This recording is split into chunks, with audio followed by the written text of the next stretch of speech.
My understanding is that the defendants were renting property from my client, Valor Homes 100 LLC, and the lease itself began in August 1st, 2024. Payment was made in August of 2024, and no complete payment has been made since that time, although partial payments did occur in the next 2 months.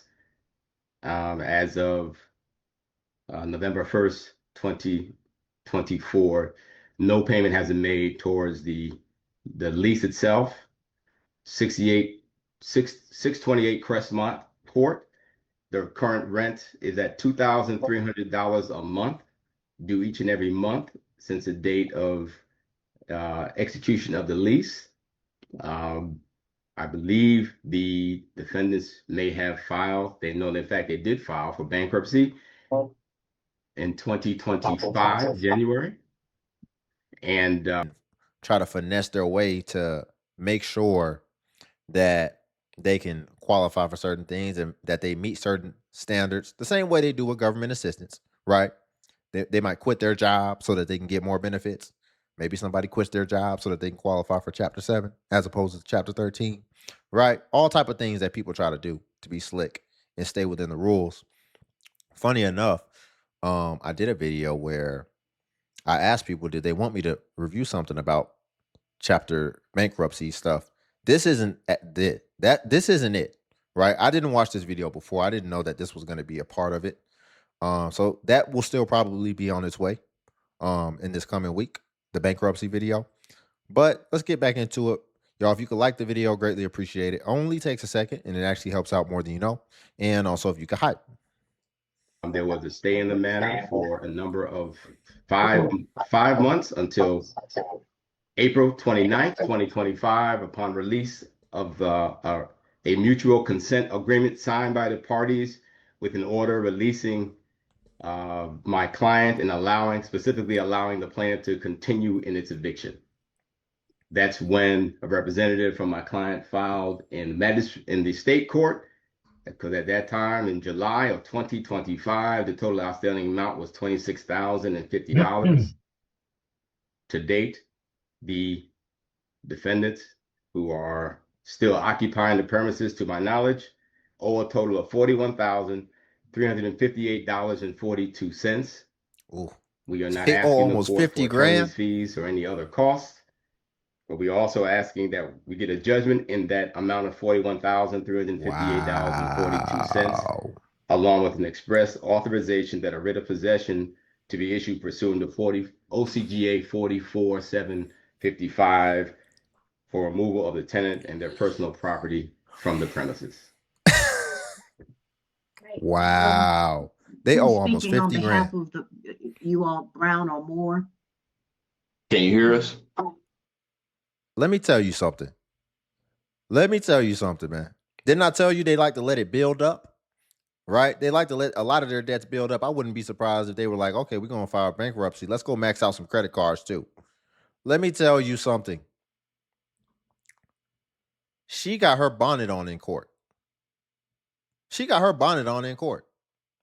That lets you know she don't give a F.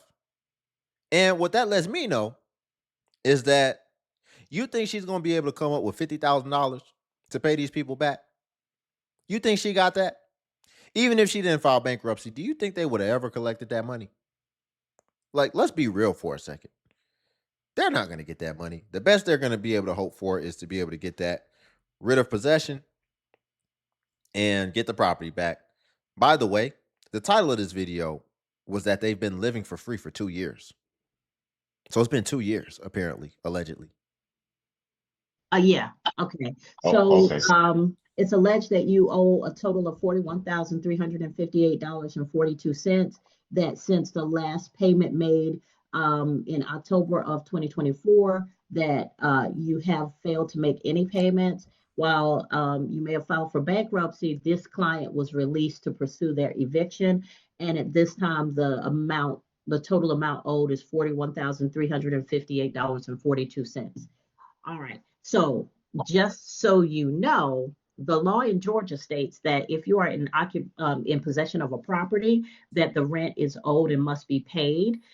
If there are issues like maintenance issues, once you have given notice to the landlord, if the landlord has not acted in a reasonable amount of time, then you have the opportunity to repair those things yourself or to call in someone to repair them to keep accurate records. And then you may use those amounts as offsets against the rent, but you cannot withhold rent and not pay rent as long as you're in possession of the property. So tell me what's going on. Yeah, please. Well, originally, ma'am, we literally have been um, several different things have happened to the tone of family members passing, Okay, the and then with hardship is not a reason for no, you to hold Your Honor, on. 2 years. I'm not trying to. I'm Okay, just so letting you tell know that's me, what was going on. So yeah, I as of get this it, moment but in you time, you rented we the property and the last time you made a full payment was the first month. So, and that's been since 2024. okay. So on that point, that information that he spoke is not This may sound insensitive, but like, okay, you done said that the reason you didn't pay rent for allegedly 2 years is because family members passing. That's very egregious. At that point, I want to know the facts. Who passed? When did they pass? Give me the name right now, because I want to really look it up. And it better go all the way back to that 2 years, because that's crazy. 2 years and you owe 50 grand, almost 50 grand. I got a lot to say about it, but I'm going to let it play for a little bit. accurate at all. We made the first 3 months payment, and when we moved in, we paid the first month rent and the deposit. So it was a total of $4,600 they received originally. And then after that, we did make 3 months of payments before everything began falling apart, basically. But this time you're not able to make the payments. No, man, we had to relocate. We did move out. We moved most of the stuff out of the property. It's still a few things there that we're trying to get out as of now. But I've been running into issues with vehicles breaking down, which has stopped. Oh my goodness, man. And then just sticking with the family passing thing, like, what does that mean? Like, did family pass? That was your excuse why you didn't pay rent. So what? Your family passed. Did you quit your job because your family passed? I'm trying to understand this. This goes back 2 years. What was there a family member passing every half of the year or something? Like what's going on? Elaborate further. He just said family passing. So what? You didn't work no more for 2 years as a man. You just stopped working, and it's two of y'all. What does that have to do with the price of tea in China? Is what I'm trying to understand of why you didn't pay your rent. And you know what's crazy? You see people when they get in the ultimate destitute situation to where they have no other options. And a lot of times, if we are able to actually trace it back, what we'll find is we'll find so many people who were slighted. It's just you, and you done slighted 50 people and tried to get over on 50 people. What do you mean your stuff is still in there? Like, okay, you know you haven't been paying in all this time. You know you owe all this on the balance. Are you willing to just leave? Do we not even have to be in court right now? Are you willing to just go and just do the right thing? I doubt it. If he doesn't have to, he's not going to do the right thing. Right? So, what I'm ultimately saying is when you ultimately eventually find yourself in ultimate destitution to where you have no other options and where you just got to sit in it, is it not fair to say that it's deserved? Is it not fair to say that it's deserved? Like, you deserve that. The way that you treated people, the way that you signed up for certain agreements contractually and then didn't meet it, and then they had to make that up. Inquiring minds want to know. If you could like the video, greatly appreciate it. Me. But I have the vehicle back up and running now. I just went over there yesterday and took a whole load of stuff out. So it's still things in the house that we're trying to get out right now. But we have moved from the property and just relocated where we can for the moment. But So here's did the which issue about moving from the property. mhm. As as long as you have not vacated the property and turned the key back in to the landlord, or to let the landlord know that we're no longer occupying the property, as long as you have anything in the property and they don't have the ability to go in and turnkey it and relet the property, then you're still holding over and occupying the property. You haven't presented any information to permit the court to find in your favor. So at this time, the court is going to find in a judgment in the amount of $41,358.42 and Ooh. grant a writ of possession. The only time I can give you is 7 days. That's what the court is allowed to do. So there's a writ of possession that will issue in 7 days. At that time, the landlord can take whatever steps are necessary and legal to go ahead and to take possession of the property. Okay, and I was trying to get around to it, but there, in my response to the court from the first time, there were several things that was going on with the property. I myself have been in communication with Mr. Alimo, which is, I believe, the owner of Valor Homes, from my understanding, and he understands that I am like getting out the property and things of that nature. So we have been in contact. Well, I understand what you have to do is what you have to do. I'm not trying to overstep or sidestep anything. I just just wanted to make sure everybody understood it wasn't like we were trying to live there for free. Basically, that's all I was trying to say. I hate to say it, Mr. Brown, but you've been there for free for 2 years. Right. There you go. And that was it. The amounts that they're saying is incorrect. And like I said, we did have me and Mr. Limo have definitely had more than one conversation about that. So, but I do understand, like, if that's what More than they're one saying, I would conversation. have What's to that mean? go and do my own calculations. I did not do that. He talking about we had a conversation. Yeah, it sounds like every time y'all had a conversation, it went in your favor because he still ain't got paid. If he's having a conversation, he's having the conversation with the intention to either get his property back or recoup some of the money that he's owed. And neither have happened, apparently, allegedly. So what does you bringing up the conversation have to do with anything? The conversation clearly went nowhere. The conversation was only used to be able to apparently have you come out of the situation on top. Conversation.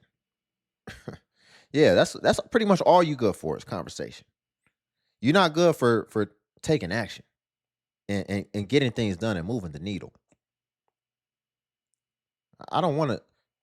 Yeah, we see how good the conversation went. You end up filing bankruptcy and he's taking you to court. Conversation. Before court today. So I do apologize for that on my side. That's me not being prepared on that side. But I'm just about sure that the amount is not 41,000.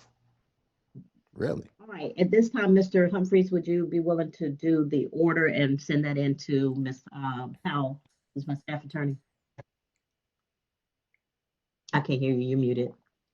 My apologies, Your Honor. Yes, I will draft the order and have it sent in. If I can get the actual correct email Ms. Powell, go correspondence. ahead and chat Mr. Humphreys your email. Excellent. Excellent. Yes. Thank you very much, Your Honor. All right. So you all need to, the court is giving you 7 days because that's what the law permits. Go ahead and make sure you get the rest of your things out of the property, and so that Mr. Humphrey's client can enter the property. Okay. Yes, ma'am. And I'll make sure we turn the keys in and everything now. Thank you. All right. Thank Thank you. you very much, Ms. Moore and Mr. Brown. Thank you. And thank you, Your Honor, for your time. All right. Take care, Mr. Humphreys. Thank you, Good Mr. to Powell. see you. Take care now. Bye. Did you see their attitude at the end? The dude's attitude, the tenant's attitude at the end? That's the attitude when you know you've gotten over on the situation. I wouldn't be surprised if they have a very hefty savings because it's two of them, right? Them not paying, they could really be running it up. And see, they filed bankruptcy. But see, what might have happened is the landlord's attorney was able to take action before certain things could go into place, because bankruptcy also, the timing of it is very important and is very essential in whether or not you can get over on certain things or certain debts, right? I think you can still wipe it away after, but at the very least, if they do it in a certain timing, they should be able to get back at least possession of the property. Maybe, depending on how they did it. Um, let's give a little bit more information about it though, right? When we're talking about bankruptcy, right? Especially as it pertains to this case, somewhat tailored to this case. So in Georgia, the timing of when you file bankruptcy relative to the eviction judgment is everything. If the judge has already entered a judgment of possession, the legal decision saying you must leave, the before the bankruptcy is filed, the automatic stay that usually stops creditors typically does not stop the eviction. Okay. And keep in mind, right? It's the automatic stay. It says before the bankruptcy is filed. So, I mean, did they file it though? That's the question. But it goes over the automatic stay loophole, which usually filing bankruptcy triggers an automatic stay, right? Which freezes all collection efforts. However, under the Bankruptcy Abuse Prevention and Consumer Protection Act, if the landlord already has a judgment before you file, the stay does not apply to the possession of the property. The landlord can proceed with the eviction, getting the writ of eviction without even asking the bankruptcy court for permission. Now it goes over if you can stop it at the last minute. And there is a very narrow exception under federal law, but it is difficult to pull off. The certification, you must file a certification with your bankruptcy petition stating that the state allows you to cure the default, which cure the default means pay everything you owe, even after a judgment is entered. And there's a deposit. You must deposit the full amount of rent that would be due during the next 30 days within the bankruptcy court clerk, right? But the catch, because we're talking about Georgia, is that Georgia law is very strict. Generally, once a judgment is signed, your right to cure, we just found out what that was, pay everything you owe. The rent, the 7-day tender defense has already expired because Georgia law doesn't typically allow you to stay after a judgment just by paying. Most bankruptcy judges in Georgia will not honor that exception. Now, we went over chapter 7 versus chapter 13. Here's the official definition, right? Chapter 7, this will wipe out the money you owe the landlord, unpaid rent, but it will almost never let you keep the payment, keep the apartment if the judgment has been issued. You will still be evicted, but you won't personally owe the debt afterwards. But notice, remember, you don't owe the debt anymore. Now, with chapter 13, like I said, this is a repayment plan. It's much more powerful for saving a home. Yeah, and they can work with you because you're on that plan now. So you can save some of your assets. But again, if the judgment was issued before you filed, the lease may be considered legally terminated, meaning there is no lease left for Chapter 13 plan to save.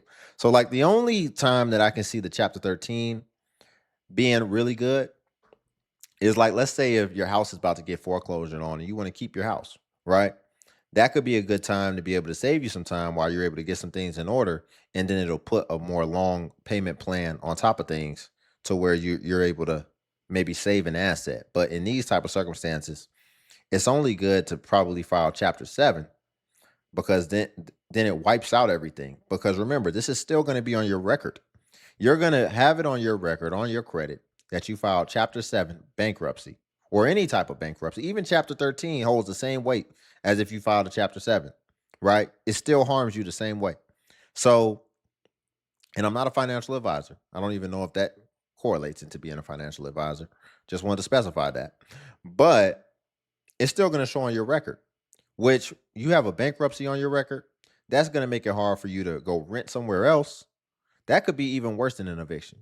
That's going to make it hard for you to. Now, I have heard of like credit card. You still can be able to get a credit card and bank accounts and all that, even with the bankruptcy, and you can start rebuilding it. But even sometimes jobs want to know if you've ever filed bankruptcy. So it looks like they were able to actually get some action and get the eviction put in. But my main thing is like, my main thing with these tenants right here, to me, it's very clear that this was egregious and this was malicious. And the one thing that I wish we could have found out or got more insight into is lay it out for me. How did this happen? Because this is such an extreme situation. I'm sure the judge doesn't get too many circumstances where people haven't paid rent in allegedly 2 years and owe 50K, especially in Georgia. I don't know if it's that hard in Georgia to evict somebody. I don't know why the landlord waited so long, but to owe that much money. See, he said he'd been having the conversations. So maybe he had been leading the landlord on of, oh, I'm about to get this coming through. Maybe I'm about to get this settlement. I'm about to do this. Basically coming up with ish in order to stall it, in order to keep them from filing the eviction. And he was able to stretch it out this long. I want to know, like, what took you and her both 2 years to be able to do something? Okay. If somebody passed away in your family, sir, well, maybe sounds like he's gotta go to therapy, all type of stuff. Okay, well, you can go to therapy, do all that. If y'all got kids, you can watch the kids. She can go to work. Talking about because somebody passed away. Somebody passes away in all of our families. We can't just drop all our responsibilities and our obligations for 2 years as grown folks. And they look like they're not no spring chickens. You old enough to know that, listen, life goes on and you still got responsibilities you got to take care of. You still got somebody else on this other side who, if you don't come through, they're going to be harmed in the process. So I just think that's wild. And I just wish we could have got a little bit more insight. I wish the judge would have let them just go into that so that we could really just pry it apart. And I wish you would have asked some follow-up questions as well. But we'll leave it there for today. If you could like the video, I greatly appreciate it. Only takes a second and it actually helps out more than you know. And also, if you could hype the video. Hype is a new feature that YouTube offers where it helps smaller content creators like myself. And basically, when you hype, it actually pushes us to the extent that it pushes the larger content creators. So you just press the hype button and it shows the points. And since I am a smaller content creator, we get more points per hype. So by hyping smaller channels, your hypes actually go further. And the hype button was designed for smaller content creators like myself. And then also Patreon's link below if you want to see self-improvement content as well. But until then, I'll catch you in the next video.